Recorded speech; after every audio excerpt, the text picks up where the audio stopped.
Pelajaran Hayat Yohanes Berita 48 dengan judul Hayat dalam Kebangkitan bagian ketiga.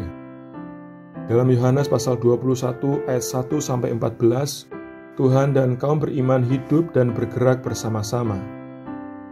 Dalam kebangkitan, Tuhan tidak saja berhimpun bersama para saudara, juga hidup dan bergerak bersama-sama mereka. Ia tidak hanya beserta dengan kita ketika kita berkumpul, bahkan dalam kehidupan sehari-hari juga beserta dengan kita. Kemana kita pergi, Ia pun pergi ke sana.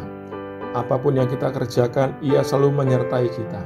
Tak peduli kita betul atau salah, Tuhan selalu menyertai kita.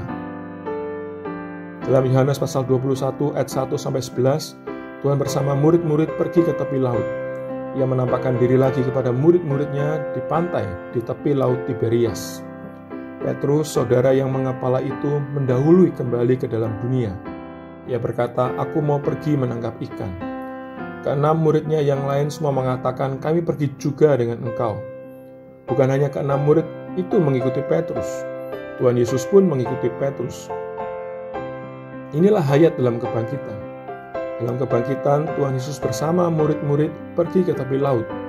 Ayat 1 mengatakan, kemudian Yesus menampakkan diri lagi kepada murid-muridnya di pantai Danau Tiberias. Karena kelemahan mereka, ada kalanya Dia menampakkan penyertaannya untuk memperkuat iman mereka terhadapnya.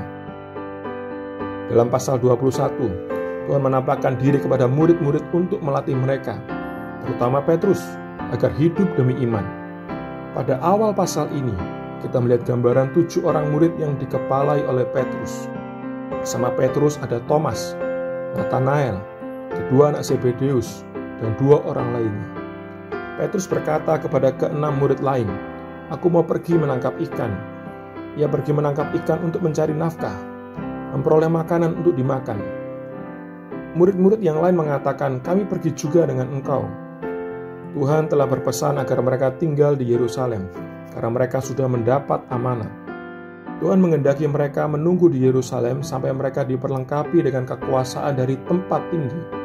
Tetapi suatu gambaran yang kita lihat dalam pasal 21 menunjukkan bahwa murid-murid meninggalkan kedudukan itu.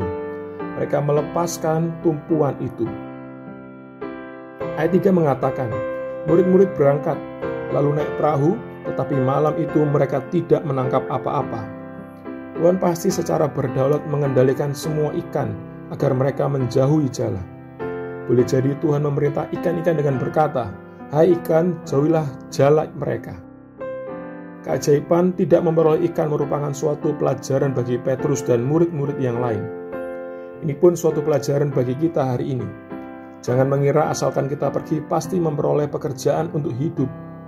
Jika Tuhan menyingkirkan semua pekerjaan, kita pasti tak akan menemukan pekerjaan apapun. Jika Anda berpikir begitu Anda ke laut, Anda akan dengan mudah mendapat ikan.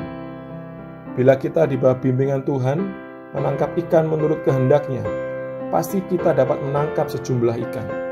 Tetapi jika kita tidak menurut kehendak Tuhan, dengan pendapat sendiri menangkap ikan, semua ikan akan lari ketakutan. Tuhan akan menyuruh ikan-ikan menjauhi kita.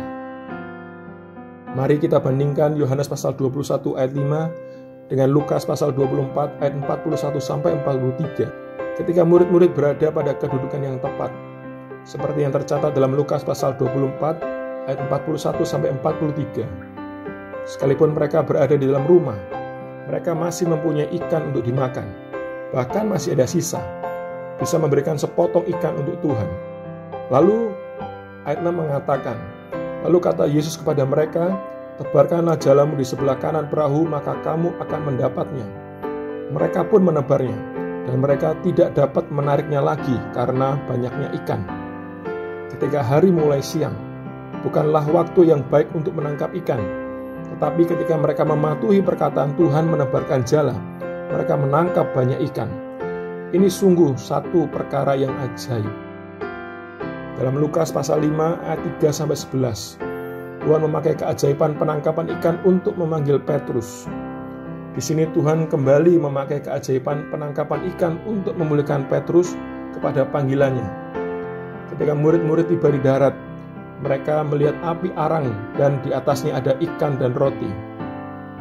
Petrus dan murid-murid sangat jelas melihat ikan di atas api arang dan roti. Mereka sama sekali tak perlu pergi ke laut menangkap ikan, karena di darat sudah ada ikan. Tuhan melakukan keajaiban ini dengan tujuan mengajar murid-murid, supaya mereka tahu bahwa di bawah kehendak-Nya, dimanapun mereka dapat memperoleh ikan. Bahkan di darat pun bisa. Ia berdaulat atas semuanya. Tuhan tidak hanya bergerak bersama murid-murid, Ia pun menempuh hidup bersama mereka. Dalam ayat 12-14, Tuhan menyiapkan sarapan pagi mereka. Mereka diberi makan. Tuhan berkata, "Marilah dan sarapanlah." Ini menunjukkan perhatian Tuhan yang penuh rahmat kepada keperluan orang-orang yang dipanggilnya. Pelajaran yang didapat murid-murid dalam perkara ini ialah mereka harus memperhatikan amanat yang Tuhan berikan kepada mereka dan mempercayakan masalah kehidupan mereka kepada Tuhan. Kita harus memperhatikan pekerjaan dan kesaksian Tuhan tanpa mempertimbangkan kehidupan kita. Ia bisa menyediakan makanan bagi kita, karena Dialah yang menjadikan yang tidak ada menjadi ada. Tuhan yang memanggil kita dapat memelihara kehidupan kita.